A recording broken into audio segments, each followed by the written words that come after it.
In some ways, I had to lose my mind in order to understand women.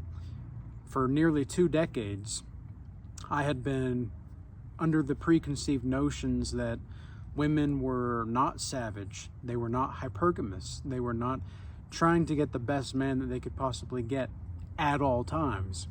I was operating under the factors of a woman loves the same way that a man does. And this was just completely wrong.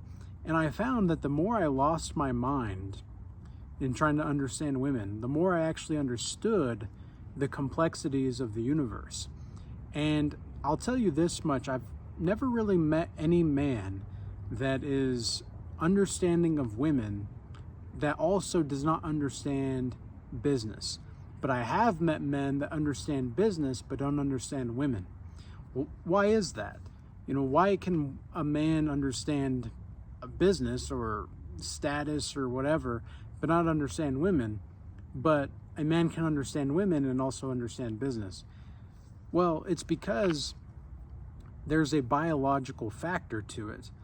A lot of the men in the world today, let's look at the best example that I can think of off the top of my head right now, which is Jeff Bezos. Jeff Bezos was a 100 billionaire or whatever at the time he met his ex-wife or whatever. And then after they got divorced, after they were married, he got divorced. He didn't understand the intersexual dynamics, even though this man knew how to make money. He knew how to do everything in this world that you could possibly imagine. And yet, for some reason, when it came to his relationships, they always suffered. Now, I'm not trying to pick on Jeff Bezos here. I'm just giving this as an example. Because why would a man that is a very successful man, very smart, intelligent man, have unsuccessful relationships with women time and time again? Well, partially it is because of the women nowadays. It is because of the laws as well. But I think a lot of the things that we do nowadays in our relationships are because of the laws, are the root cause. The laws influence the way that people behave, right? So if the laws are a certain way, it's going to enforce or encourage other ways of behavior from both genders. And I'm not saying that it's all women's fault or it's all the law's fault, because a lot of men just don't know how to lead nowadays. A lot of men don't know how to lead their own lives. But why is this important to understand about the nature between business? Because let's say this, if you put in a lot of work at the gym, the more effort you produce in the gym, the more disciplined you are with your diet, you're going to get better results, right? You're going to really increase in whatever it is that you're trying to do. Same thing with business. The more you try to focus on that, the more that you really pay attention to it, and the more that you really strategize everything, the better things seem to go. But for some reason, when it comes to women, it's almost like you really have to not care at all in order for them to care somewhat. And this was very paradoxical to me. This was very paradoxical to me at one point in time, because I was once a beta male. I was once that beta bucks kind of a guy. And I was the kind of man that I was never so bad that I would pay women to be with them, but because I don't think any man needs to do that at all. But that is where a lot of men are at nowadays, and this is kind of a video for those kinds of men. Like, why is it the case that maybe as a man you know how to be successful in your business, you know how to do all of these things, and yet when it comes to your relationships with women, it's like you can't really get anywhere? Well, you've got to be understanding of the universe, and you have to accept the laws of nature are not necessarily the laws of the world, okay? The laws of nature are based off of spiritual laws and spiritual understandings. The laws of the world are based off of worldliness. They're based off of how to move materialistically. And it's not to negate the importance of understanding the world, but because we do live in a three-dimensional universe, at least we experience it as a three-dimensional universe, that is. Whereas I do genuinely think that we are interdimensional beings. And it's actually not even that I think that, it's that I know it. And I'm very confident in saying that, because I used to be somebody that would tiptoe around this kind of stuff. Like, well, this is what I think. This is what I think. And it's like, you know what? I'm actually just done with that. I'm going to say what I have to say. You guys can think about yourself, and you can come to your own conclusions, right? But anyway, so the reason that this is all very paradoxical is because, well, you've noticed that if you're somebody that actually started to have success with women, when I started to have success with women, I just started to tell them what I was thinking, like straight up. I didn't try to overthink. I didn't try to do anything. I didn't try to be special or stand out from the crowd or anything like that. I just was who I was. And for some reason, as soon as I just started to speak the truth about everything that I was thinking or feeling, and even if it wasn't like necessarily the most like extravagant thing, they could feel it. They could feel that I was authentic. And this is what the universe rewards you with. This is what God rewards you with. God will reward you with boldness, authenticity, and following his laws, statutes, and commandments. If you do those things, you will be rewarded. And it's not going to always be in the way that you think it's going to be. Okay? You might be rewarded in a way that doesn't make sense to you. You might be rewarded in a way where what you are thinking about or perceiving to be the case is actually not the case at all. In fact, it's going to have to, you're going to have to completely lose every preconceived notion about what you believe to be true in order for you to really understand what's going on actually in the world and what is actually happening universally in regard to how to maintain proper healthy relationships. And it's very difficult nowadays, even for myself, as somebody that is like, I have had plenty of experience with multiple different kinds of women, but over the past few years, specifically about 2.5 years now since I've been on semen retention, which is pretty much celibacy at the top echelons. There's no FAP and whatever you want to call it, right? No FAP, celibacy, semen retention. There is a difference between semen retention and celibacy, like sensationally, because you can be doing semen retention and still participate in like tantra, for example. But that's a story for another time here, and I'm not going to be talking about that kind of stuff specifically on this channel excessively. So what exactly can you do in this situation? Then why does operating in this mode of being open the doors to women wanting you all of a sudden? Because it's almost like when you are centered in who you are, when you just tell a woman who you are and what you're about and where you're planning to go, that's it. That's all you need. Okay? You can be direct. When you are direct and you do not play the game, here's what happens. You force her to not play the game either, because you do not tolerate any kind of that fuckery, okay? You don't tolerate that kind of stuff simply because you don't have the time. You legitimately do not have the wherewithal to go through these kinds of games. And if you want to go through the games, if you're just looking for a short-term thing, then you're going to have to go through the games a little bit.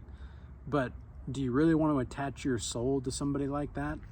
And if you do, then I would suggest that you still need healing as well. Because I don't think that that's what God wants for us. I don't think that what God wants for us is to be sleeping around, whether you're male or female. I don't think that's what God wants, because I'm living proof that within the last 2.5 years, my life has significantly improved spiritually, emotionally, and physically, and every other facet of my life, just by staying centered with myself and being true to who I am and what I'm about. And why? I've often wondered, like, why? You know, because I know why, but is there anything deeper that I can get at? Is there any kind of philosophical hammer, as Friedrich Nietzsche would say? Is there any kind of philosophical hammer that I can really dig at and hit when I am analyzing what's happening? And my conclusion is that you have to accept the paradox. You have to accept that not giving women attention is the natural way to be. You've seen lions, right? Because what are the male lions doing? It's not that they're intentionally ignoring women. It's that they actually have stuff that they need to be doing.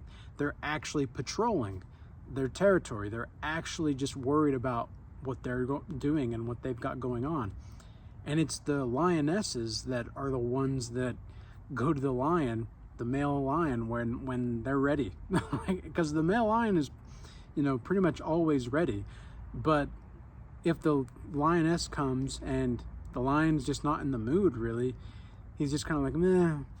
You know, he's the stoic, cool, calm, collected lion that's just chilling there. That's exactly what you need to be. And it's not trying to intentionally ignore women. It's like you just have other things to do. And so when you are ignoring them, quote unquote, you're not actually ignoring them just to ignore them. Now, the only time I would say that it's appropriate for you to ignore somebody, especially like a woman, would be if she's doing something as far as her behavior that you find unacceptable, that is crossing a boundary, and you can lay down the boundary and then remove your attention, and you'd be surprised at how often they'll come back and course correct.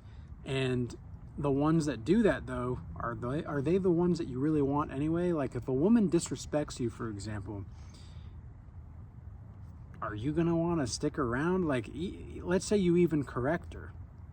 If she disrespected you once and you're not even where you want to be yet, can you imagine what it's going to be like when you get to where you want to be, and now you've got a nagging woman that won't leave you alone, like, that's trying to control your actions?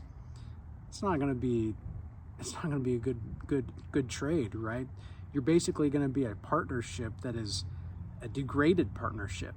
And I don't think any relationship should be a partnership anyway. So I'm not telling you to ignore women, but I'm not telling you to not do your own thing either.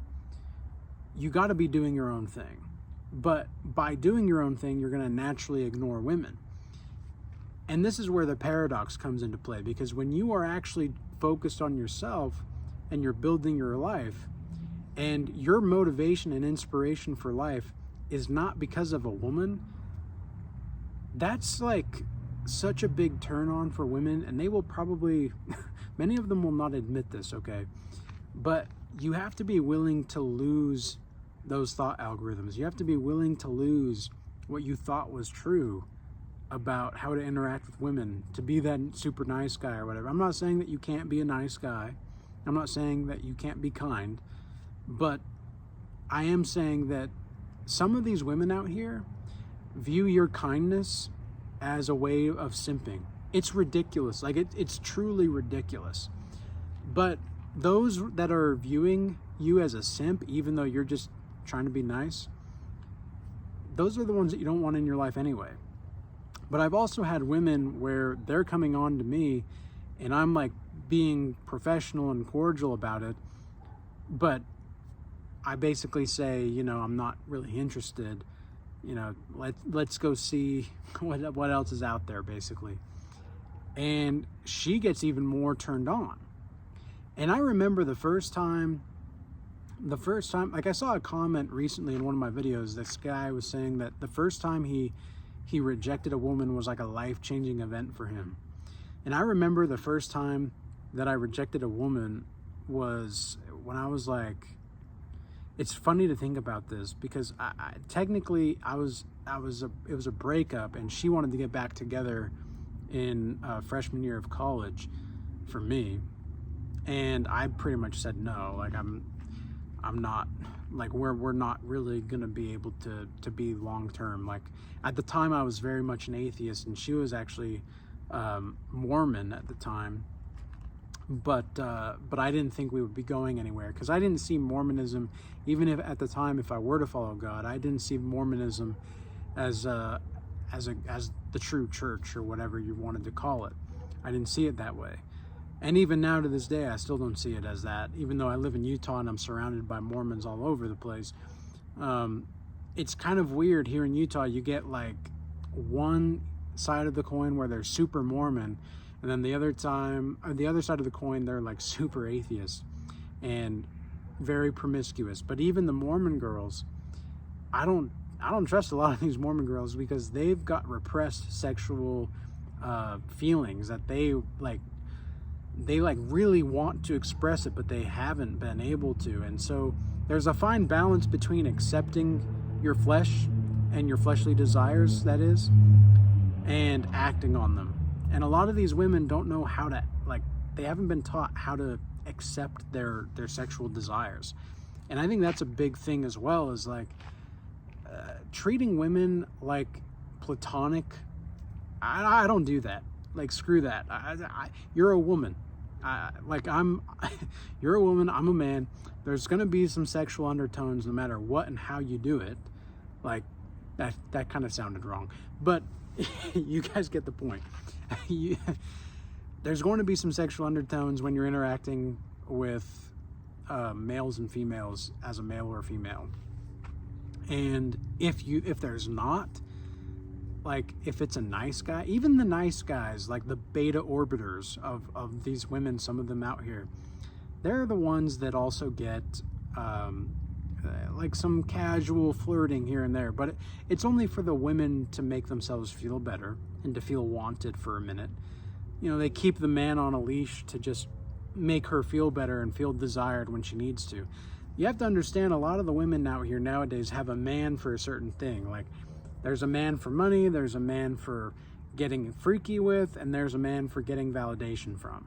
Like, she's got multiple men all the time to get certain things from, because the guys are willing to do it. Like, it just is what it is. Like, the guys have lost touch with their natural instincts.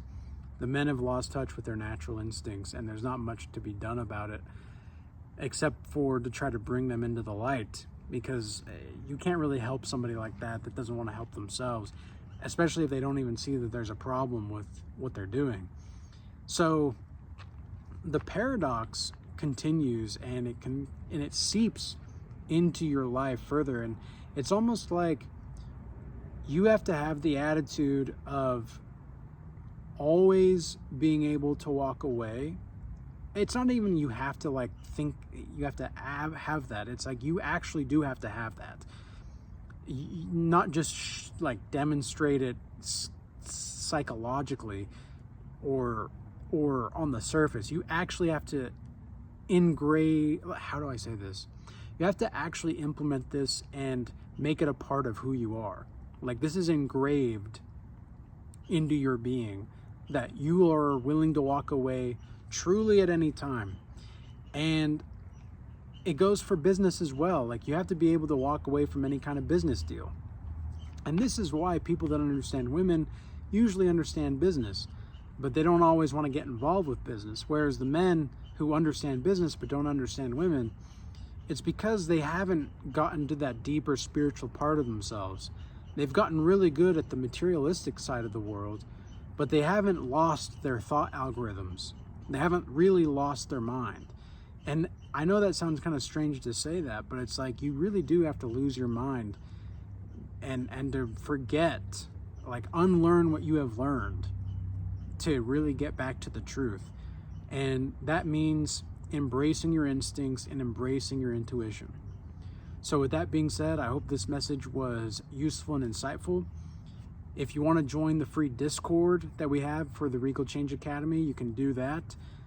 We also have a paid community for the Regal Change Academy on School, and the description box below will show you more information about that. And really what that is just a place to help people grow closer to God, strengthen healthy relationships, and help people with their physical fitness and their discipline, and to ultimately help people build their brand and purpose. Because we do have a new AI course where it shows you how to actually interact with the AI tools. We'll have videos that demonstrate how to do this, hands-on learning, etc., weekly group calls, and all of that sort of thing. And with that being said, I hope this message was useful and insightful, and feel free to join either of those, either the Discord or the actual school community, if you want to be around other like-minded people that are godly and have their heads on straight with a direction in mind and a vision that focuses on spirit and truth. So peace be with you. Till next time.